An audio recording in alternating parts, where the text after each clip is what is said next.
ఓం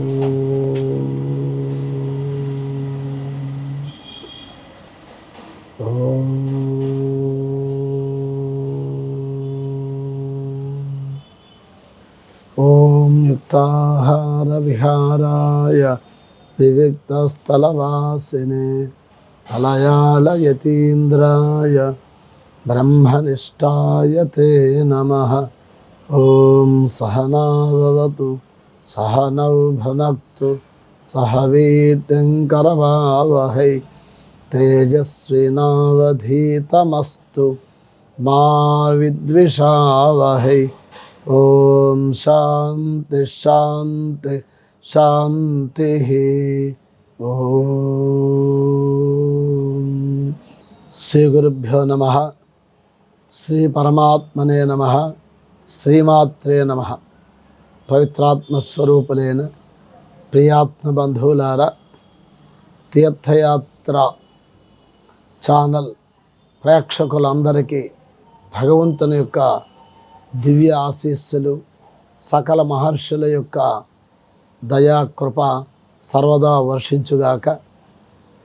భగవంతుని యొక్క దివ్య కృప, భగవంతుని శక్తి, భగవంతుని సృష్టి అది అనంతం, అది అద్భుతం.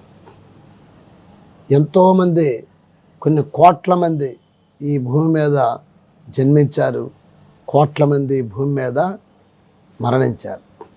కానీ కొంతమందికే కీర్తి ప్రతిష్ట నిలిచి ఉండిపోయింది. ఎందుకు అనంటే, ఎవరు ధర్మాత్ములై, శాంతికాములై, లోకోద్ధరణ కొరకు నిస్వార్థ సేవ, నిష్కామ కర్మ ఆచరణ, నిర్మల హృదయం, సత్యధర్మ ఆచరణ, ప్రేమ, దయ, ఇవి భగవంతుని యొక్క ఆదేశాలు. ఈ ఆదేశాలని, ఈ ఉపదేశాలని ఎవరు తూచా తప్పకుండా ఈ లోకంలో ఆచరిస్తారో వారి పేరు, వారి కీర్తి ఆచంద్రార్కంగా నిలిచి ఉంటుంది. ఇందులో ఎటువంటి సందేహం లేదు. ఈ సృష్టిలో ఒక మహత్కార్యాన్ని మనం సాధించాలి. సృష్టి భగవంతుని యొక్క దివ్య మాయ. చరాచర ఎంటైర్ యూనివర్సల్ బ్రహ్మాండమంతా ఆయన యొక్క మాయ చేతే సృష్టించబడింది. ఇవన్నీ మాయికములే. ఈ కనబడుతున్నవన్నీ కూడా లేనివే, ఉన్నట్లు గోచరిస్తున్నాయి. ఈ సత్యాన్ని తెలుసుకున్న వాళ్ళు ఈ లోకంలో గొప్పవారైపోయారు. ఈ సత్యాన్ని తెలుసుకోకుండా ఈ మాయలోనే పడిపోయిన వారు, వాళ్ళు మళ్ళీ పుట్టడం, మళ్ళీ జన్మించడం. అందుకే శంకరుల వారు ఏమన్నారంటే, పునరపి జననం పునరపి మరణం పునరపి జననీ జఠరే శయనం ఇక సంసారే బహుదుస్తారే కృపయా పారే పాహి మురారే గోవిందం భజ గోవిందం గోవిందం భజ మూఢమతే అని ఎలుగెత్తి చాటి చెప్పారు. ఎట్లా?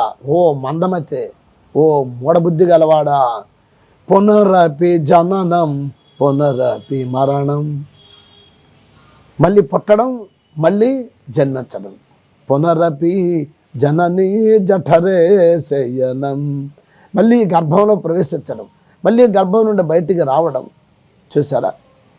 ఇది ఎవరికి? ఇది ఈ పుట్టడం, ఈ మరణించడం ఎవరికి కలుగుతుంది అంటే జ్ఞానం ఉన్నవారికి కాదు, అజ్ఞానులకి, ఈ మాయలో పడిన వారికి, ఈ మాయే సత్యం అనుకున్న వారికి, ఈ మాయే నిత్యం అనుకున్న వారికి, ఈ ప్రపంచమే నిత్యం అనుకున్నవారు, ఈ ప్రపంచం కంటే పరమాత్మ అనేవాడు ఒక వాడు ఉన్నాడు అనుకున్నట్టయితే తప్పక ఈ మాయ నుండి బయటపడతారు.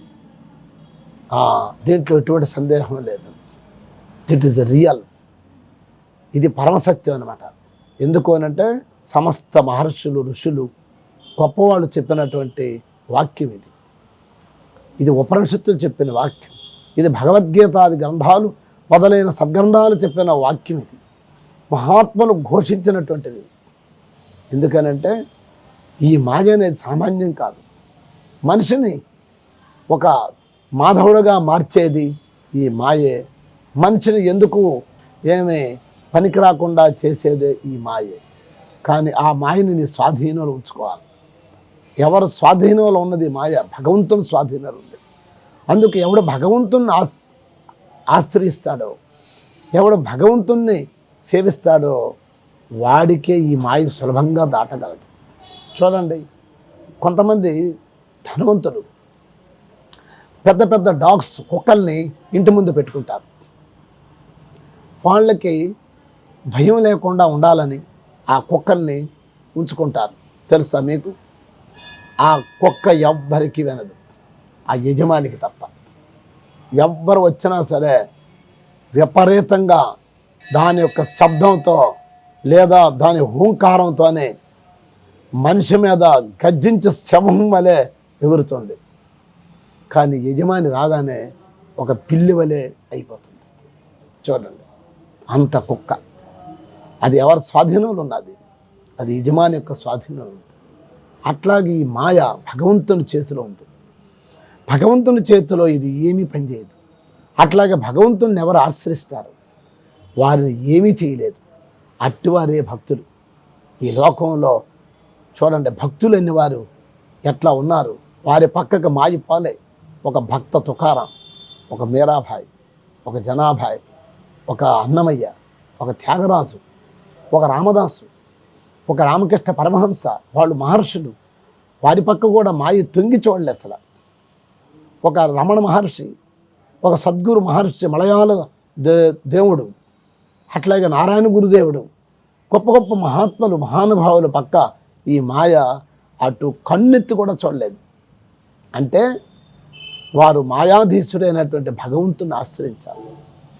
ఎవరు భగవంతుని ఆశ్రయిస్తారు, భగవద్ ధర్మాన్ని సేవిస్తారు, వారికి ఈ లోకంలోనే గొప్ప వైభవము, గొప్ప కీర్తి, అనేకమైన భోగాలు వద్దన్నా సరే వారి దగ్గర వచ్చి చేరుతాయి.